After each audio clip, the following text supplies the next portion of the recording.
जोड़ते हैं आज के मार्केट के महारथी को। एमके इन्वेस्टमेंट मैनेजर्स के डायरेक्टर और सीआईओ मनीष सुंथालिया हमारे साथ जुड़ गए हैं। मनीष जी, बहुत शुक्रिया आपका समय देने के लिए, स्वागत है आपका। मनीष जी, बाजार को लेकर आपका व्यू क्या है? और निफ्टी के 50 में से 50 नंबर हमारे सामने हैं। आपने ओवरऑल अर्निंग पिक्चर को कैसे एसेस किया है? क्या व्यू बन रहा है आपका नतीजों के बाद? तो लास्ट 8 क्वार्टर पहले के नतीजे को अगर हम क्वार्टर बाय क्वार्टर एनालाइज करें तो ये क्वार्टर के नंबर्स प्रीवियस 7 क्वार्टर्स के नंबर्स के मुताबिक के कंपैरिजन में बहुत ज्यादा अच्छे हैं। So just to give you some perspective, last 7 quarters में हमने ईपीएस ग्रोथ, एंड ये मैं निफ्टी 50 की नहीं बात कर रहा हूँ, ये मैं बात कर रहा हूँ एनएससी लिस्टेड कंपनीज की, और जो मीडियम प्रॉफिट ग्रोथ है, मतलब कि आधे कंपनी इससे कम होंगे, आधे कंपनी इससे ज्यादा होंगे। Medium profit growth last 7 quarters में EPS growth of NSE listed company single digit थी, जैसे कि 5%, क्वार्टर बाई क्वार्टर बता रहा हूँ, 5%, 2%, 3%, 6%, इस तरह के नंबर्स थे लास्ट प्रीवियस 7 को। ये क्वार्टर्स के नंबर्स में ईपीएस ग्रोथ, विच मीन्स आपकी टॉप लाइन भी उसमें फैक्टर हो गई, 15% टॉप लाइन ग्रोथ है, 22% एबिटा ग्रोथ है, 25% पैट ग्रोथ है और ईपीएस ग्रोथ है 22%। तो जहां की सिंगल डिजिट ईपीएस ग्रोथ हो रही थी लास्ट 7 क्वार्टर्स में मीडियन, वो आज की डेट में 22% है।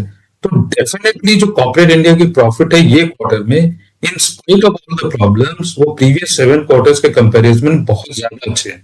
क्या हम पूरी तरह प्राइसिंग हो गए हैं पॉजिटिव साइड में इंडियन मार्केट में? मुझे ऐसा नहीं लगता। फैक्टर इन यही हो रहा है कि निफ्टी 50 की 40% अर्निंग्स ग्रोथ जो है, which is basically your banks और जो आपकी आईटी कंपनीज है, वो 10-12% से ज्यादा ग्रो हो नहीं रही, और ऑयल एंड गैस वगैरह जो स्पेस है वो डी ग्रोथ है। सो हेडलाइन नंबर्स में बेसिकली इंडिया की मार्केट में तेजी देखने को नहीं मिल रही है, पर ब्रॉडर मार्केट्स में बहुत ज्यादा अच्छी नतीजों के कारण बुलिश सेंटिमेंट, और ऐसा ही बरकरार रहेगा ऐसा लगता है। हाँ, मनीष भाई, तो फिर हम क्या माने कि जो मैक्रो टर्मोइल होना था, क्या द वर्स्ट इज बिहाइंड? एक सवाल तो ये है। और क्या वेस्ट एशिया के क्राइसिस के और क्रूड के एलिवेटेड प्राइसेस, क्या ये भाव में शामिल है, बाजार के भाव में? देखिए, $90 का जो क्रूड का लेवल है वो है लक्ष्मण रेखा। अगर $90 के नीचे रहता है क्रूड तो इंडिया के लिए उतना नेगेटिव नहीं रहेगा, और $90 के ऊपर अगर क्रूड जाता है तो इंडिया के लिए नेगेटिव होता है macro economic point of view से।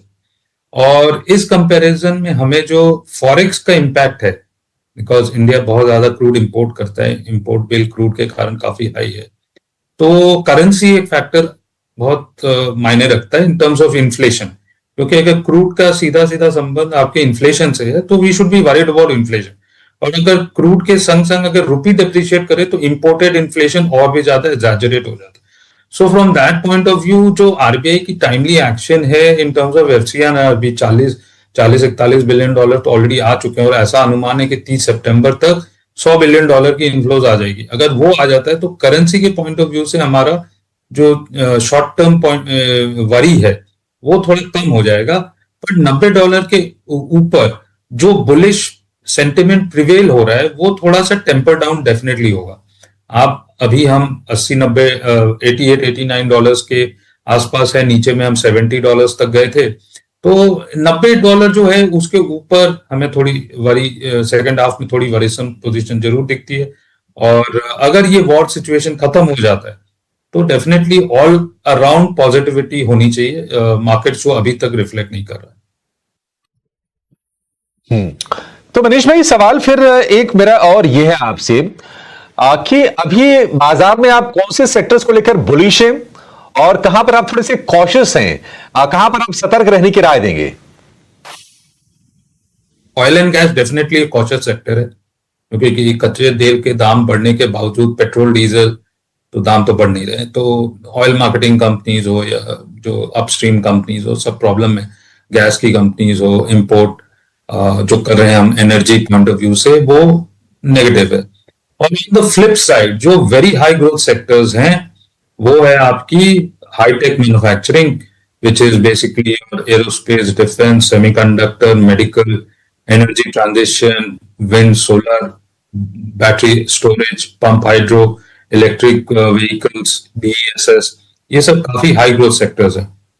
जो एक सेक्टर नीचे से उभर कर आ रहा है, जो एक डार्क हॉर्स के तरफ देखा जा सकता है, वो है कंजम्पशन। कंजम्पशन में हमें इस क्वार्टर में कोई कहीं भी मंदी नहीं दिखाई दी। आप वैल्यूएशन के पॉइंट ऑफ व्यू से बात जरूर कर सकते हो, पर ग्रोथ पॉइंट ऑफ व्यू से डेफिनेटली लास्ट 6-7 क्वार्टर्स के की जो एवरेज ग्रोथ रेट है, उससे ग्रोथ रेट डेफिनेटली बेटर है। और लास्ट 2 साल में कंजम्पशन स्टॉक्स तो बहुत ज्यादा गिरे हुए हैं, तो यहाँ पर एक ऊपर का पुल देखने को मिल सकता है। दूसरा लॉजिस्टिक्स, लॉजिस्टिक्स जो काफी कंसोलिडेशन हो रहा है स्पेस में, और जो जो ग्रोथ हमें दिखाई दे रही है बिकॉज ऑफ गवर्नमेंट इम्पेटस, जो आपकी DFC शुरू हो गई है, या फिर भारतमाला प्रोजेक्ट बोल लीजिए, या शिपिंग की तरफ जो हमारा फोकस है, लॉजिस्टिक्स भी एक ऐसा सेक्टर है जो सामने उभर कर आता है। ठीक है मनीष जी, एक और सेक्टर है जो तमाम लोगों के रडार पर है। प्रीवियस ट्रैक रिकॉर्ड तो 3-4 साल पहले तो काफी बढ़िया था, लेकिन एक अंडर ग्रोथ की शुरुआत हुई है पिछले 2 साल से। और आपको क्या लगता है, क्योंकि स्टॉक थोड़े लोअर लेवल से सुधर रहे हैं, क्या आपको अपॉर्चुनिटी नजर आती है? और आपका क्या स्टांस, बुलिश हुआ है या फिर अभी भी आप वहां पर भी कॉशियस हैं?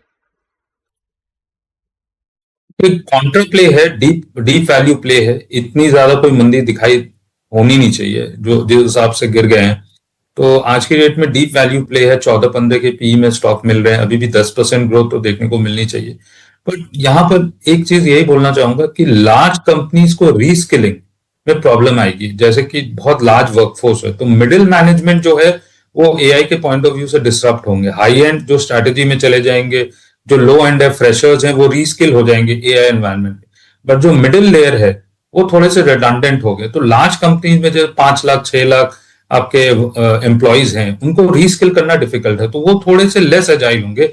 मिड कैप स्मॉल कैप जो IT कंपनीज हैं वो रीस्किल हो जाएंगे, वहां निम्बलनेस ज्यादा है, वहां पर ज्यादा ग्रोथ देखने को मिलेगी। क्योंकि गिरे तो सब है, IT पूरे स्पेस में करेक्शन आई है, large cap small cap mid cap. पर मेरे हिसाब से recovery mid and small cap में ज्यादा फास्ट होगा, क्योंकि निम्बलनेस ज्यादा होगी यहाँ पर, और अर्निंग्स ग्रोथ उतना डैमेज नहीं हुआ जितना वैल्यूएशन डैमेज हुआ। ठीक है मनीष जी, बहुत शुक्रिया, आज आपने समय निकाला और विस्तार से तमाम मुद्दों पर आपने हमसे बातचीत की। Thank you so much sir. लेकिन बाजार को अगर आप देखेंगे, बाजार हम देखते हैं कि एक रेंज में है। 24,300 होल्ड हो रहा है, 60 अंकों की गिरावट निफ्टी में है, और निफ्टी बैंक लगभग 100 अंकों की गिरावट के साथ 57,500 के आसपास आपको कारोबार करता हुआ नजर आएगा। और आज बाजार को फिर से देख रहे हैं कि IT शेयरों से सपोर्ट नहीं मिला है।